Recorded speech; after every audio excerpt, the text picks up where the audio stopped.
Vamos entonces a Juan capítulo 14. Continuamos con esta sermón del monte, sermón del aposento alto, donde el Señor Jesucristo está enseñando su última enseñanza, su último sermón, que es extenso y que abarca las horas de la noche, precisamente donde Él fue entregado y fue crucificado. Y en este contexto, en estas circunstancias, el corazón del Señor Jesucristo está puesto en sus discípulos, en los suyos, no está pensando en lo que va a significar para Él esa cruenta cruz, ese terrible momento donde va a ser inclusive separado del Padre, donde no va a ser oído en su clamor en ese momento durísimo que va a vivir las 3 últimas horas en la cruz. Está pensando en sus discípulos, su mirada está puesta en ellos. Él está preocupado por lo que está pasando en lo profundo de sus corazones. Como Dios hecho hombre, Él es omnisciente, por tanto conocía perfectamente las emociones que estaban experimentando los discípulos, la confusión, la turbación que había en sus pensamientos, y sabe de sus angustias muy, muy directamente. La mirada del Señor está puesta en ellos entonces, y el versículo 1 del capítulo 14 es el que define también los versículos 2 hasta el 14, porque tiene que ver con esa turbación que ellos estaban experimentando en ese momento cuando el Señor Jesucristo les enseña lo que ya hemos visto el domingo anterior. El Señor busca alentarlos, traer consuelo a sus almas confundidas. Él siempre está preocupado por los suyos, es el pastor por excelencia, es el buen pastor del Salmo 23, como bien sabemos, es quien lleva a sus ovejas a lugares delicados, a pastos delicados, donde los alimenta, a aguas de reposo, donde les da de beber, donde los protege también con su vara y su cayado, le infunde aliento. Este es el buen pastor que vemos aquí, poco antes de ir a la cruz, siempre pensando en cómo poder levantar ese ánimo de sus discípulos, poder consolarles, poder traer de alguna manera aliento a sus vidas. Por esa razón es que les dice que la fe inquebrantable en Él, aún en los momentos más complejos que pronto se desatarían esa noche, sería el ancla firme que los sostendría. La fe inquebrantable en Él. ¿Creéis en Dios? Creed también en mí. Nunca dejen de confiar en mí a pesar de lo que va a pasar más adelante. A pesar de que tenga que morir en una cruz, sigan confiando en mí. A pesar de que me vean como derrotado delante de los soldados, delante de la turba que grita crucifícale, a pesar de todo eso, sigan confiando en mí. Y aún a pesar de que me vean muerto, bajar de esa cruz, entonces sigan confiando en mí. La tormenta más recia no puede hacer zozobrar a la iglesia, nunca puede hacer zozobrar a la iglesia. La fe es el ancla, la fe por supuesto en la persona del Señor Jesucristo. Sí, el mismo que estaba a punto de morir en una cruz, el mismo que en unas horas más ya no estaría más con los discípulos, el mismo que sería entregado en manos de pecadores y muerto en una cruz romana, es el que les decía, sigan confiando en mí. Deben confiar en Él, seguir confiando en Él aún en la hora más oscura. También les hace sendas promesas de su partida, que su partida en realidad tenía un propósito, tenía una misión que cumplir, que tiene que preparar moradas para ellos. En la casa de su Padre, allí dice muchas moradas, en la casa de mi Padre muchas moradas hay. Voy pues a preparar lugar para vosotros. Esa es la razón por la cual Él tenía que irse. Él se iba para preparar ese lugar especial donde un día los llevaría también. Con esto le estaba diciendo que su vida no iba a terminar en una cruz, y aunque lo vieran colgando de esa cruz y expirando, es decir, muriendo en esa cruz, no se preocupen, porque si Él iba a preparar lugar para ellos, entonces quería decir que resucitaría entre los muertos, que ascendería a la casa de su Padre, donde comenzaría a preparar ese lugar especial para cada uno de los suyos. Les está pidiendo que sigan confiando en su palabra. Sus promesas como rocas son, dice una canción que también cantamos. No son fábulas artificiosas, sino verdades absolutas, que sobre la base de su fidelidad Él las cumplirá. Cuando Dios dice algo, ya tenemos que saber, cuando Él promete algo, tenemos que saber que eso ya está cumplido, porque Él es fiel. y siempre va a cumplir lo que ha prometido. Si Él dijo, voy pues a preparar lugar para vosotros, es porque así sería. De tal manera que ellos debían seguir confiando en la fidelidad de su palabra, porque aquel que lo había prometido es fiel. Cuando Josué termina su caminar aquí en la tierra, cuando prepara sus últimos discursos, él dice que en realidad todo lo que Dios había prometido se había cumplido perfectamente. De esta manera dio Jehová a Israel toda la tierra que había jurado dar a sus padres, y la poseyeron y habitaron en ella, y Jehová les dio reposo alrededor conforme a todo lo que había jurado a sus padres. Y ninguno de todos sus enemigos pudo hacerle frente, porque Jehová entregó en sus manos a todos sus enemigos. No faltó palabra de todas las buenas promesas que Jehová había hecho a la casa de Israel, todo se cumplió. Dice en Josué capítulo 21, versículos 43 al 45. Y el Señor Jesucristo, que era la revelación personal de Dios, es decir, la imagen misma del Dios invisible, como va a decir Pablo después, le está prometiendo a los discípulos que Él iba a preparar un lugar especial para ellos, y por eso era necesario que se fuese. ¿Dónde? A la casa de su Padre. En tercer lugar, les dice que Él volvería, no los dejaría para siempre, sino que volvería nuevamente para llevarlos precisamente a ocupar esas moradas que Él iría a estar preparando en un tiempo indefinido, indeterminado, que solo está en su sola potestad. Los llevaría a morar para siempre con Él. Os tomaré a mí mismo. Seguramente es una de las frases más esperanzadoras que podemos encontrar en la Biblia. Regresaría y tomaría a los suyos y los llevaría definitivamente para que estén siempre con Él. Eso es lo que le está diciendo. De tal manera que tenían que confiar plenamente en Él, tenían que confiar plenamente en la palabra que Él les había dicho, en las promesas, y tenían que confiar que Él regresaría, Él volvería nuevamente para llevarles y estar siempre con Él en una comunión eterna. Qué alentadora promesa le está haciendo. En medio de su desaliento, en medio de su frustración, en medio de su turbación, los discípulos estaban escuchando al Señor Jesucristo hacer estas promesas preciosas y al mismo tiempo demandar una fe inquebrantable de parte de ellos en Él, en su promesa y en su regreso. Pero no se queda ahí, sino que prosigue. Y sabéis a dónde voy y sabéis el camino, versículo 4. Le dijo Tomás, Señor, no sabemos a dónde vas, ¿cómo pues podemos saber el camino? Jesús le dijo, yo soy el camino y la verdad y la vida, nadie viene al Padre sino por mí. Es increíble lo que pasó con los discípulos. ¿Por qué Tomás responde de esta manera? O mejor dicho, hace esta pregunta al Señor Jesucristo. Jesús dice, ¿y sabéis a dónde voy? ¿Y sabéis el camino? ¿Qué le había dicho recién? Voy pues a preparar un lugar para vosotros. ¿Dónde? En la casa de mi Padre muchas moradas hay. Es decir, el Señor le está diciendo dónde va.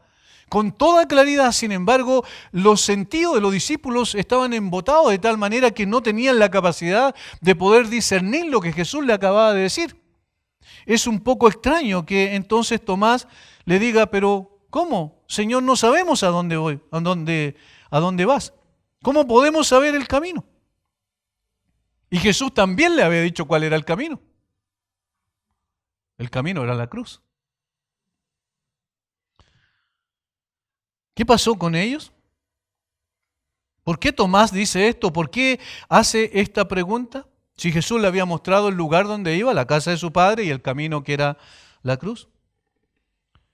Cuando leo estas narrativas de los evangelistas, no puedo dejar de pensar en que yo actuaría exactamente como actuaron ellos. Identificarme plenamente con esa confusión. ¿Cuántas veces somos tardos para entender, para comprender lo que Dios nos está diciendo? A veces tenemos un concepto intelectual de la verdad, pero no una vivencia de esa verdad. Los discípulos estaban confundidos en ese momento. Estaban pasando por situaciones difíciles. Y nosotros cuando pasamos por situaciones difíciles normalmente nos confundimos en nuestro razonamiento también. Somos torpes, somos lentos para una comprensión cabal de las cosas. A esas alturas los discípulos no razonaban en forma efectiva. La pena, la preocupación, la turbación intelectual y espiritual que padecían les impedía ver con claridad las cosas. Por tanto, no es tan extraño que Tomás haya preguntado esto. No es tan extraño que él no haya entendido, en primer lugar, lo que el Señor le había dicho. Ahora, no solo fue Tomás. Sabemos que Pedro antes, recuerdan, en los versículos anteriores, 36 al 38, también no comprende lo que Jesús había dicho en los versículos anteriores. Le dijo Simón Pedro: Señor, ¿a dónde vas? Jesús le respondió: a donde yo voy, no me puedes seguir ahora, más me seguirás después.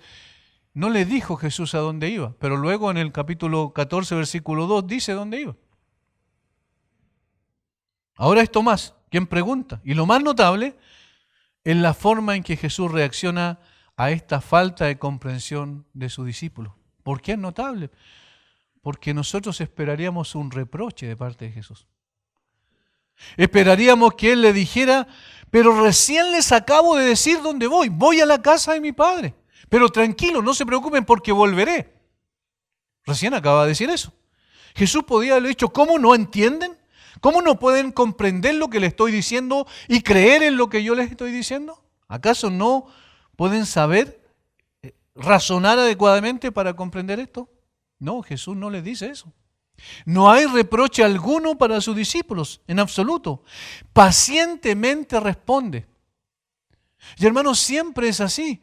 El Señor tiene una paciencia extraordinaria con nosotros. Nosotros siempre destacamos ciertos atributos del Señor, y está bien que lo hagamos, pero hay uno que está por sobre todos en un sentido, no estoy diciendo que sea el mayor, en un sentido en cuanto a su trato con nosotros. ¿Cuál es? La paciencia. Tiene una paciencia tan grande. No sé si ustedes se han puesto a pensar en sus propias vidas y en la manera en cómo nosotros cerramos, en la manera en cómo nosotros nos falta comprensión de las cosas espirituales y cómo el Señor una y otra vez nos está diciendo por su palabra: esta es la verdad, esta es la verdad, esta es la verdad. Esta pregunta, de hecho, tenía un propósito mucho más profundo que el que nosotros nos imaginamos, porque recuerden, Tomás es conocido como el escéptico dentro del grupo, ¿cierto? Después, cuando el Señor resucita y todos dicen: el Señor resucitó, él dice: si no palpa mis manos y ve mis ojos, yo no voy a creer. Y aquí está diciendo: Señor, no sabemos a dónde vas, ¿cómo pues podemos saber el camino? Y esta pregunta, que parecía una torpeza de parte de Tomás, da lugar a una de las respuestas con una profundidad teológica quizás de las más grandes dentro de los evangelios. El énfasis en la respuesta está en la primera parte. Yo soy el camino. Yo soy el camino. Y Jesús utiliza el nombre propio del Dios de Israel, IHWH, ¿cierto? En el Antiguo Testamento: yo soy, el que soy me envió a vosotros. ¿Recuerdan? Éxodo 3:14. Y aquí Jesús, en Juan lo hace 7 veces, pero aquí está específicamente diciendo: Tomás, yo soy el camino. ¿Cómo tú no te das cuenta? Yo soy el camino. Pero no lo está reprochando, sino que nos está diciendo a nosotros también: nunca olviden que hay un solo camino y ese camino soy yo. Lo cual no descarta la importancia de las otras 2 palabras con las que se describe a sí mismo el Señor Jesucristo. Noten que Jesús hace una declaración exclusiva en este texto. Y seguramente una persona con una mentalidad actual, con la mentalidad de las personas en el día de hoy, diría que Jesús es excluyente. ¿Por qué? Porque Él, después de decir: yo soy el camino y la verdad y la vida, dice: nadie viene al Padre si no es por mí. Nadie viene al Padre si no es por mí.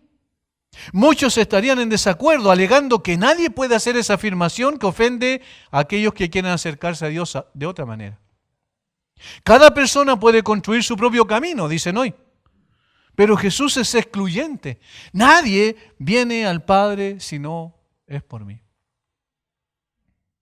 De esta manera, entonces, Jesús está enfatizando que no hay ninguna posibilidad de llegar a Dios el Padre, de tener el privilegio de morar en las moradas celestiales, de tener la posibilidad de ser llevado por el Señor cuando venga por su iglesia, de ser transformado su cuerpo, glorificado y llevado a la presencia misma de Dios, si no es porque va a través de la persona del Señor Jesucristo. No hay ninguna otra posibilidad. Este mensaje hoy no le gusta a la gente. El mensaje del Evangelio es excluyente. El mensaje del Evangelio es vida para aquellos que lo reciben y es muerte para aquellos que lo rechazan. Tiene dos caras la misma moneda. Cuando predicamos el Evangelio y hablamos de Jesucristo y su obra perfecta en la cruz y hacemos un llamado al arrepentimiento, el que no se arrepiente, rechaza el Evangelio, para él el Evangelio es muerte. Pero aquel que se arrepiente y llega a la fe en el Señor Jesucristo, para él el Evangelio es vida. Por eso Pablo dijo que el Evangelio era olor de muerte para muerte, olor de vida para vida, al mismo tiempo. Y el Señor Jesucristo está diciendo eso aquí.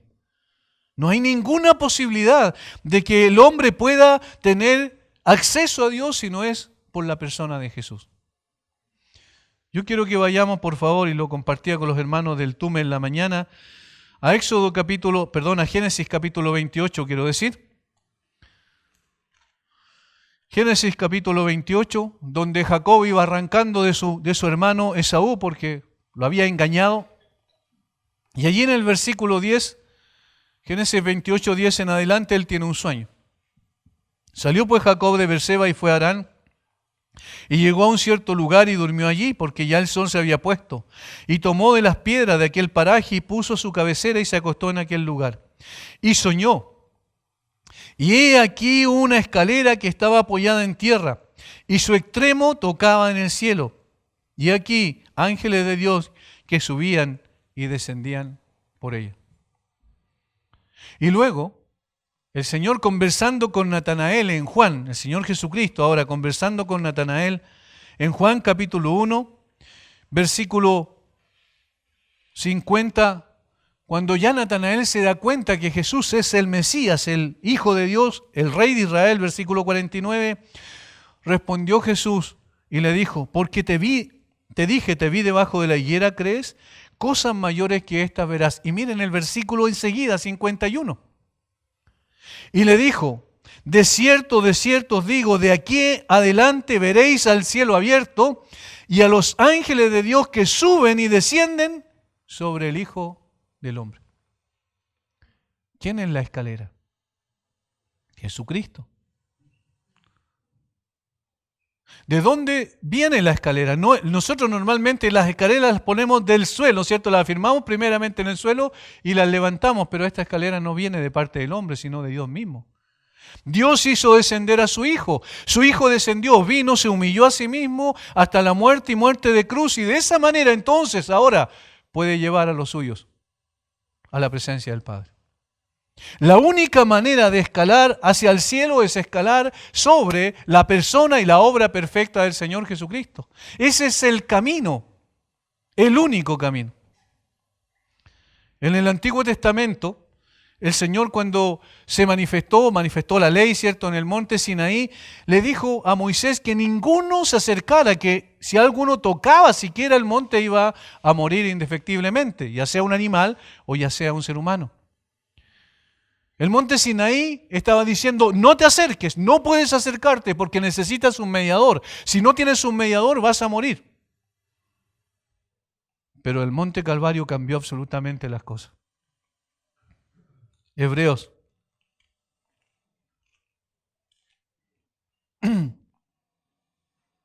Hebreos capítulo 10, versículo 19. Después de hablar del sacrificio del Señor Jesucristo, que es suficiente, que murió una sola vez e hizo perfectos para siempre los santificados, en versículo 14, ahora en el versículo 19 concluye esta parte el autor de Hebreos diciendo, así que hermanos, teniendo libertad para entrar en el lugar santísimo por la sangre de Jesucristo, miren lo que dice enseguida, por el camino nuevo y vivo que Él nos abrió a través del velo, esto es de su carne Y teniendo un gran sumo sacerdote sobre la casa de Dios, acerquémonos con corazón sincero, en plena certidumbre de fe, purificados los corazones de mala conciencia y lavados los cuerpos con agua pura. Ahora tenemos entrada, eso es lo que está diciendo. El Sinaí decía, no te acerques, el Calvario grita por otro lado, acércate confiadamente al trono de la gracia. ¿Cuál es el cambio que se produjo entre la dispensación de la ley y la del Señor Jesucristo cuando Él viene? ¿Cuál es el cambio que hubo entre Moisés y Jesucristo? El cambio fue que el Señor Jesucristo abrió ese camino que antes estaba vedado a la presencia del Padre. Se necesitaba un mediador y ese mediador vino y ese mediador abrió un camino, fíjense, nuevo y vivo. ¿Por qué nuevo? Porque antes no existía. Y vivo porque Él no solo murió, sino también resucitó. Y ahora entonces se está diciendo aquí a los discípulos, yo soy el camino. Sí, el mismo camino de lo que hablaron en el Antiguo Testamento los judíos. Moisés le dijo al pueblo de parte de Dios, no os apartéis ni a diestra ni a siniestra, andad en todo el camino que el Señor vuestro Dios os ha mandado. Deuteronomio 5, 32 y 33.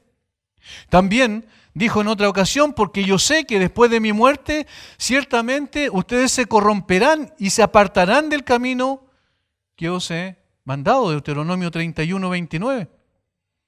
Por medio de Isaías dijo, entonces tus oídos oirán a tus espaldas palabra que diga, este es el camino, andad por él. En el tiempo cuando el Señor establezca su reino, va a haber también un camino. Y ese camino se llamará camino de santidad, por la que no irían los inmundos, y el mismo Señor estaría con ellos. Y nadie, aun el más sencillo de los hombres, se perdería, porque andaría en el camino del Señor.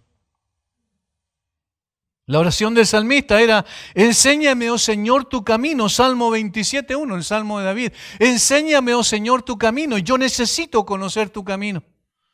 Los judíos hablaban del camino en términos generales. Sabían que esa era la voluntad de Dios. Sabían que ese era el camino para acercarse a Dios. Pero nunca, nunca nadie había dicho yo soy el camino. Ellos decían, andad por el camino del Señor. El salmista pedía, Señor, discernimiento para poder andar por el camino. Enséñame tu camino, Señor. Pero Jesús dijo, yo soy el camino. ¿Ven la diferencia? Es decir, Jesús es el cumplimiento singular de todo lo que habían dicho los israelitas y habían buscado afanosamente en el Antiguo Testamento. Por eso se dice teológicamente, y eso es correcto, que todos aquellos que creyeron antes de que el Señor Jesucristo viniera, creyeron por fe en el sacrificio perfecto que iba a venir. Y aquellos que miramos desde el futuro, vamos a decir, hacia el pasado, miramos con fe el camino que Cristo abrió también a través del velo, el velo de su cuerpo que fue entregado y molido por nuestros pecados. Jesús es el camino en singular. Y hermanos, eso es muy importante y además también es para nosotros los que por gracia hemos encontrado ese camino, que éramos ciegos y fueron abiertos nuestros ojos y lo vimos con claridad, que éramos esclavos y el Señor quitó las cadenas para que anduviéramos por ese camino, que estábamos muertos y el Señor nos dio vida para que pudiésemos caminar con Él. Podemos decir también con gratitud que pase lo que pase y ocurra lo que ocurra, no nos vamos a perder nunca, porque en ese camino no solo el Señor está allí, sino que el Señor va con nosotros. Y más que eso, el Señor nos lleva de su mano para que no nos perdamos en ese camino. El Señor está diciendo que no existe otro camino. Todo aquello de lo que los judíos habían hablado, enseñado en la antigüedad, se cumplía perfectamente en la persona de Jesús. Había un camino ahora para llegar a Dios y ese era Jesús. La gente busca afanosamente una razón de ser y de existir, algo por lo cual valga la pena vivir, dicen muchos, un sentido y un propósito para sus vidas y buscan en diferentes lugares, buscan en satisfacciones, en honores terrenales, buscan en éxitos temporales, buscan en cosas que hoy día las tenemos y mañana ya se nos fueron de las manos. Buscan en todas partes y nunca encuentran realmente la respuesta a sus inquietudes más profundas. ¿Por qué? Porque no buscan en Jesucristo. Jesús no les está indicando un camino al Padre, les está diciendo, yo mismo soy el camino. Por lo cual no se trata de aprender cuál es el camino, sino de andar en él. La Biblia enseña que no solo es posible acercarse a Dios mediante su Hijo, que solo, es posible acercarse a Dios mediante su Hijo unigénito. ¿Qué dijo respecto a la metáfora de las ovejas? Yo soy la puerta de las ovejas. Yo soy el pastor de las ovejas. Todos los demás son ladrones y salteadores. Solo quien por mí entrare será salvo. Dijo que el camino era estrecha, la puerta era estrecha y angosto el camino, ¿recuerdan? Pedro afirmó absolutamente en Hechos y en ningún otro hay salvación, porque no hay otro nombre bajo el cielo dado a los hombres en quien podamos ser salvos. No hay otro nombre bajo el cielo. El que cree en el Hijo tiene vida eterna, pero el que rehúsa creer en el Hijo no verá la vida, sino que la ira de Dios está sobre él, dijo Juan el 3:36. Y nadie puede poner otro fundamento que el que está puesto, el cual es Jesucristo, dijo Pablo en 1 Corintios 3:11.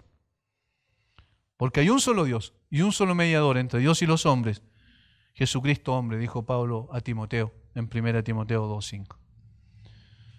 Es decir, Jesús está diciendo a los discípulos, no se preocupen, ustedes todavía pueden ser torpes, no pueden entender las cosas, pero recuerden una cosa cuando estén pasando por los momentos más difíciles, cuando yo esté puesto en una cruz, recuerden, yo soy el camino. Si ustedes siguen creyendo en mí, entonces ustedes no se perderán jamás.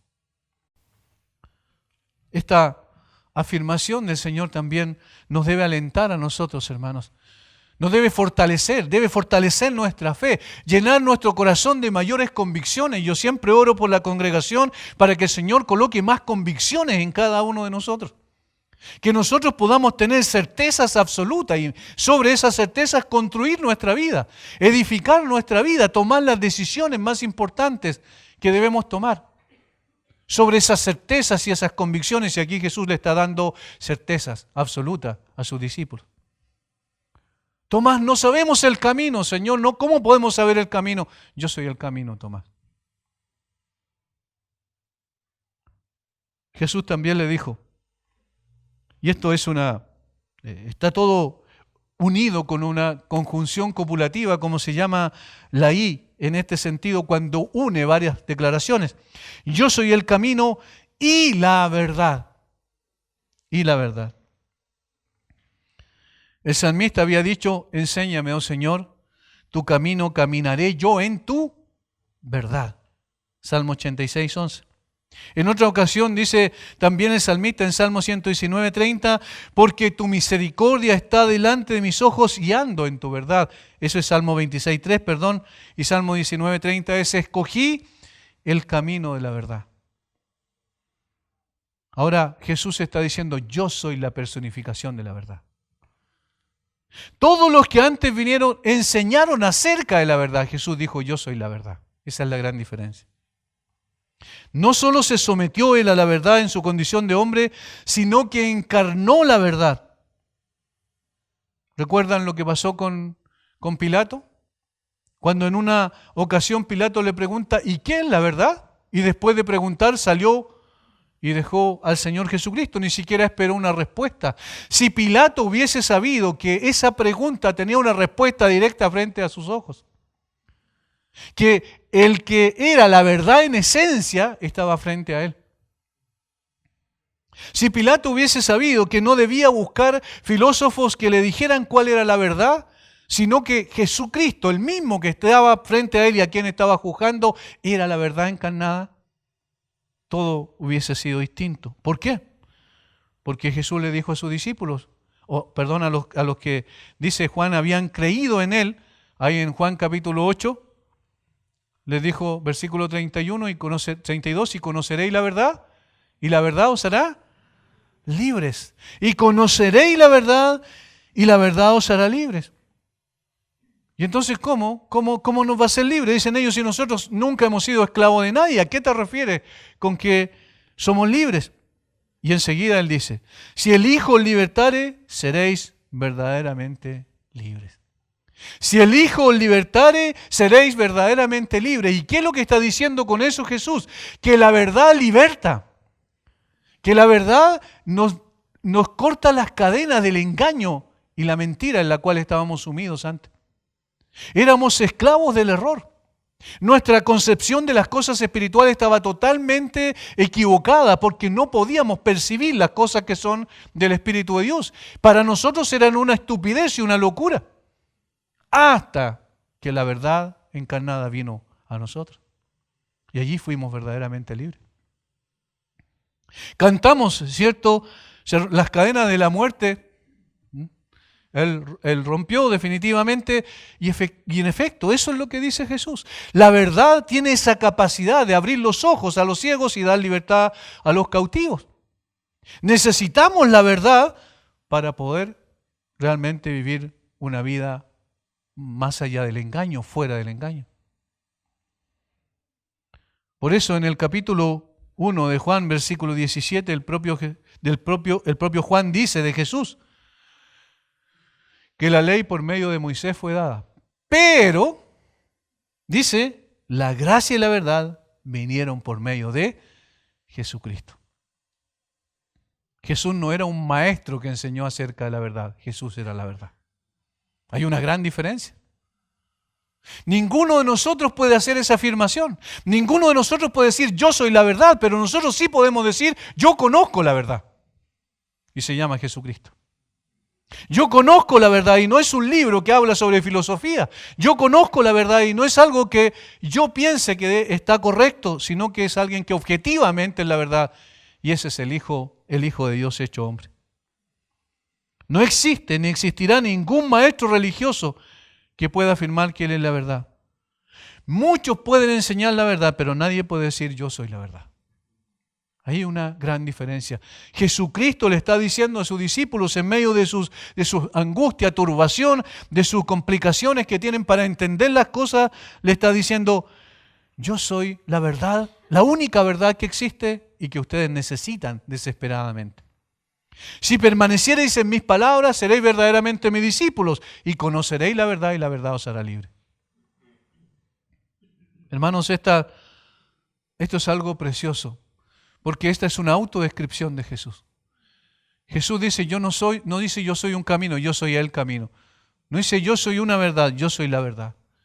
En un mundo relativo como el que estamos viviendo, de relativismo filosófico y relativismo moral, absoluto, necesitamos afirmar categóricamente, y la iglesia no puede transar con esto, existe una sola verdad. No existen muchas verdades. Existe una sola verdad y Él es Jesucristo. La iglesia debe ser valiente para mantener esta predicación y esta verdad, ¿cierto?, muy en alto. Recuerden que lo que es la iglesia, columna y baluarte, ¿de qué cosa? De la verdad. Nosotros entendemos esto. Alguien dijo, bueno, pero ¿cómo le vamos a explicar esto a un incrédulo? De la misma manera como lo estamos haciendo aquí. Hay una sola verdad y se llama Jesucristo. Tú estás bajo el engaño, el pecado, el enceguece y no te permite ver la realidad. Y la realidad es que tú necesitas desesperadamente la verdad. Y la verdad es Jesucristo.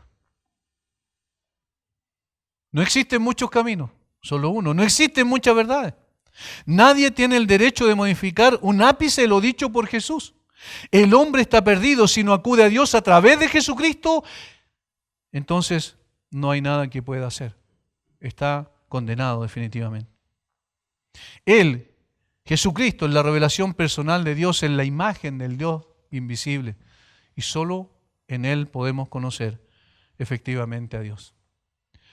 Nadie puede cambiar esto. Nadie. Yo lamento mucho, el otro día aparecía el gran dignatario de la Iglesia Católica, ¿cierto? El principal, como bien sabemos, el Papa Francisco, diciendo que iba a modificar el Padre Nuestro. ¿Iba a modificar el Padre Nuestro de verdad? ¿El Padre Nuestro se le ocurrió a él? No. Miren lo que estaba diciendo, que él iba a corregir al Señor Jesucristo. Eso es terrible. Eso es terrible. Eso es no comprender lo que significa Jesús y lo que Él dijo, lo que Él afirmó.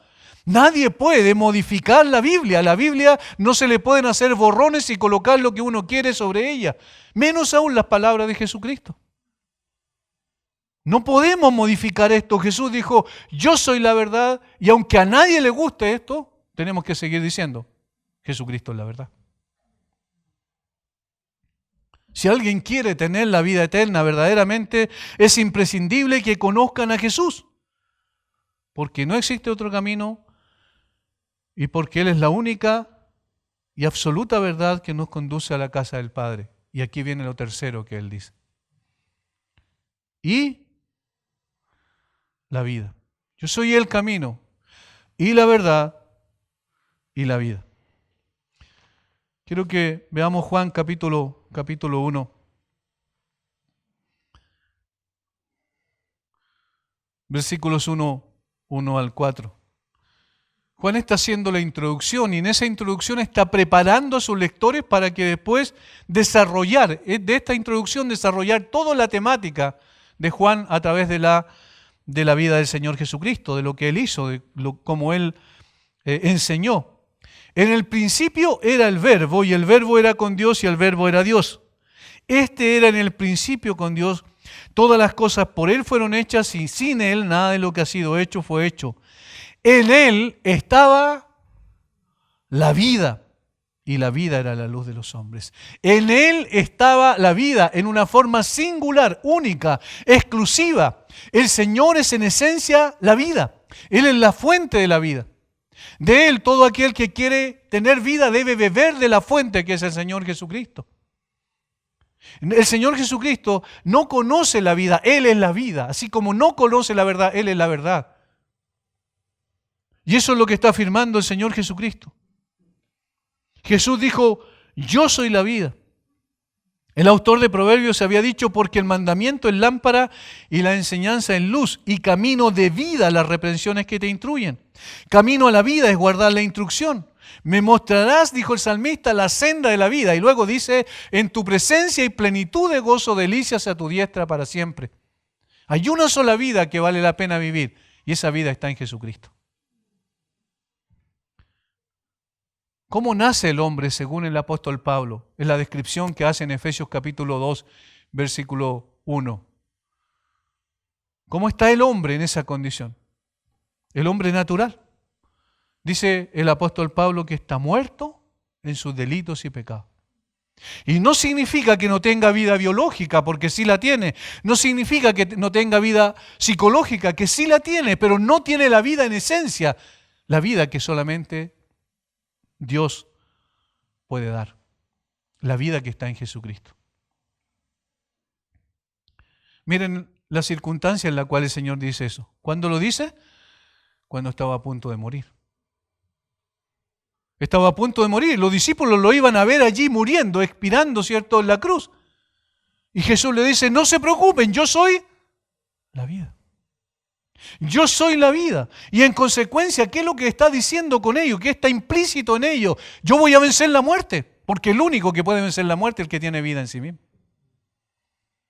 De tal manera que esto era un aliento grande para los discípulos. Ellos entenderían posteriormente que Jesús, que es la vida, podía también ofrecer en consecuencia vida verdadera a todo aquel que viniera a Él.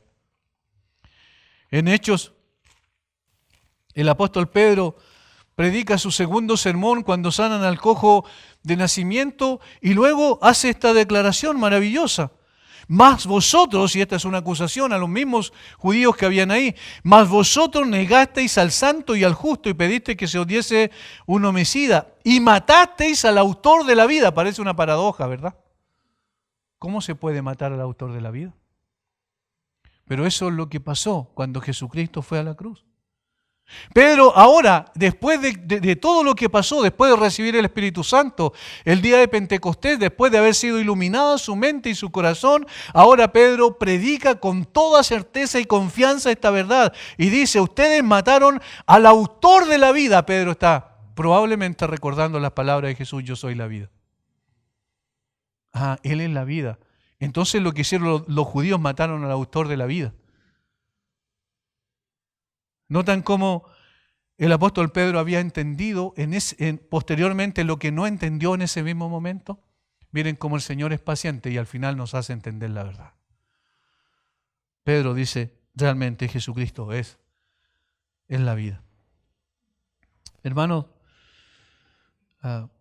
el apóstol Pablo, dice que su filosofía de vida, ¿cuál fue? Para mí el vivir es Cristo y el morir es ganancia. ¿Qué es lo que entendió Pablo? Que en Cristo había vida verdadera y él prefería vivir su vida aquí en la tierra bajo la sumisión y la autoridad de Jesucristo, sirviéndolo a él, proclamando su glorioso nombre, llegando con el evangelio a donde fuera que fuese necesario que llegara el evangelio. Aún desde una cárcel iba a seguir proclamando la verdad porque Jesucristo era la vida y entonces su vida estaba unida a Cristo y en consecuencia solo tenía sentido si la vivía para Cristo. Ya había dicho en 2 Corintios 5:15, y por todo murió, refiriéndose a Jesús, para que los que viven ya no vivan para sí, sino para aquel que murió y resucitó por ellos, para quien es la vida misma. No debemos buscar la vida en dogmas, debemos buscar la vida en una persona y la vida es Jesucristo. No debemos buscar la vida en denominaciones, no debemos buscar la vida tampoco en asociaciones y organizaciones humanas. La vida no se encuentra allí, la vida en esencia solo se encuentra en Jesucristo. Y si hay alguien que no tiene una relación con Jesucristo, no tiene la vida. Es así de simple. Por eso es que Juan termina su primera carta diciendo, el que tiene al Hijo tiene la vida. Y el que no tiene al Hijo no tiene la vida.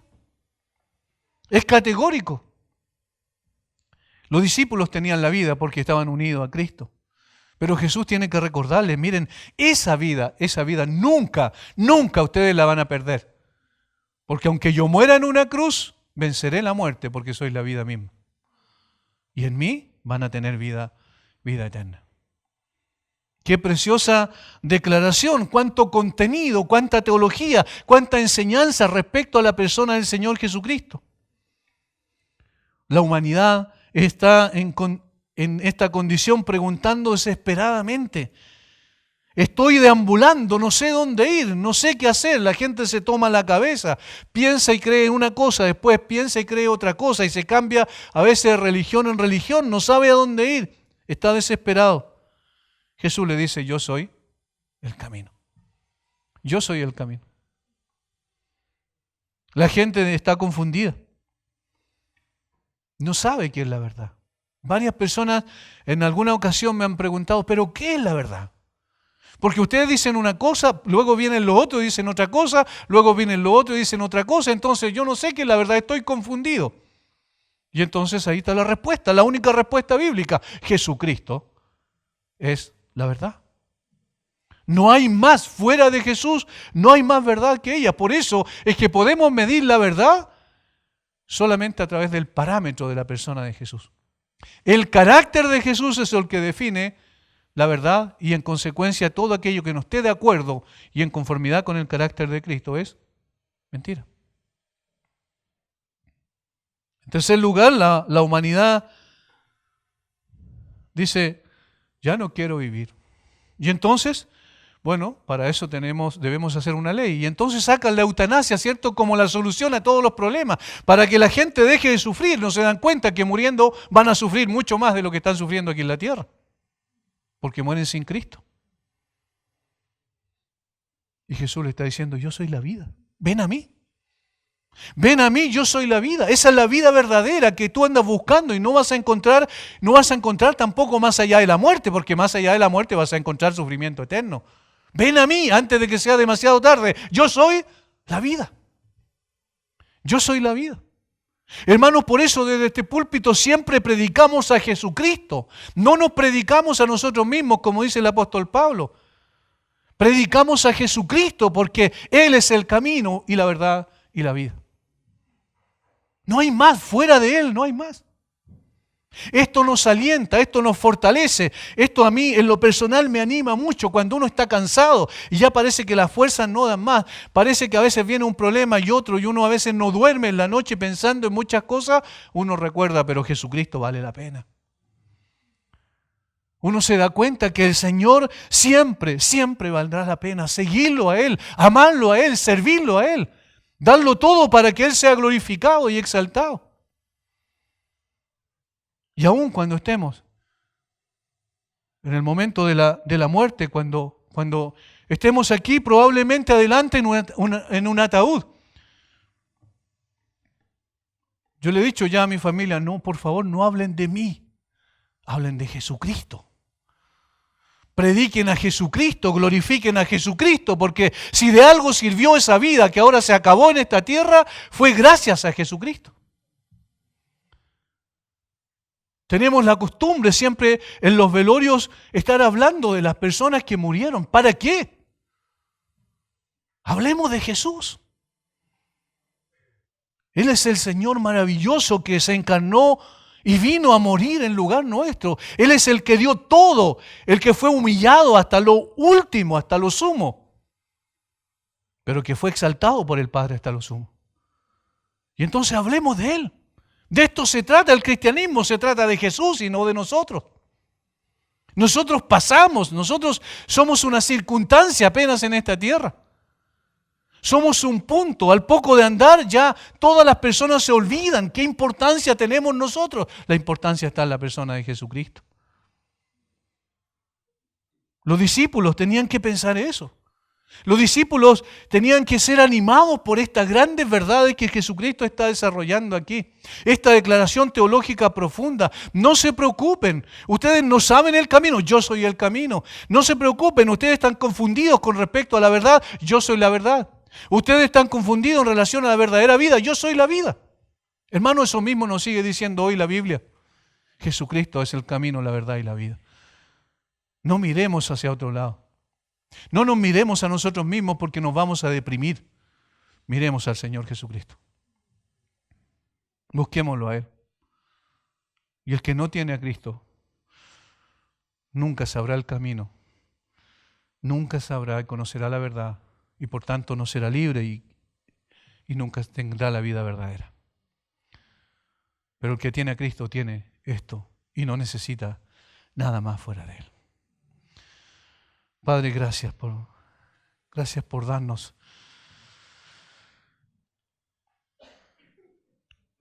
un poquito más de luz, Señor, respecto a esta verdad gloriosa. Jesucristo es suficiente. No necesitamos nada más y a nadie más. Aunque todos, Señor, nos dejaren en esta tierra y aunque quedemos absolutamente solos, y aunque estemos en una cama de hospital un día, dando nuestro último suspiro en esta tierra, tú estás con nosotros y entonces la verdad está en nosotros. Y entonces el camino es cierto, es seguro. Y entonces la vida verdadera viene a manifestarse en nosotros, aún en la misma muerte. Señor, eso es lo que importa. Lo único que importa es Jesucristo. Por favor, ayúdanos a admirarlo mucho más. Alabarlo con todo nuestro corazón y servirlo con todo nuestro ser integralmente. Padre, ayúdanos a no cansarnos de escuchar de su historia de amor. Y podamos decir como el himno, cuéntanos otra vez la historia de su amor. De nuestro glorioso, bendito, soberano, majestuoso Señor Jesucristo. Oh Padre, cuánto amamos a nuestro Señor, cuánto más quisiéramos amarlo, cómo quisiéramos que nuestra vida refleje aquel que es el Señor de señores y Rey de reyes. Cómo quisiéramos, Señor, que las personas pudiesen interesarse en Cristo porque nosotros reflejamos algo de su carácter. Ayúdanos para que esto sea una realidad. Y gracias por sostenernos, Señor, en medio de todas las cosas de esta tierra de este mundo, aún en la angustia más grande de nuestro corazón. Jesucristo es nuestro consuelo. Bendice a mis hermanos en el nombre de Jesús. Amén.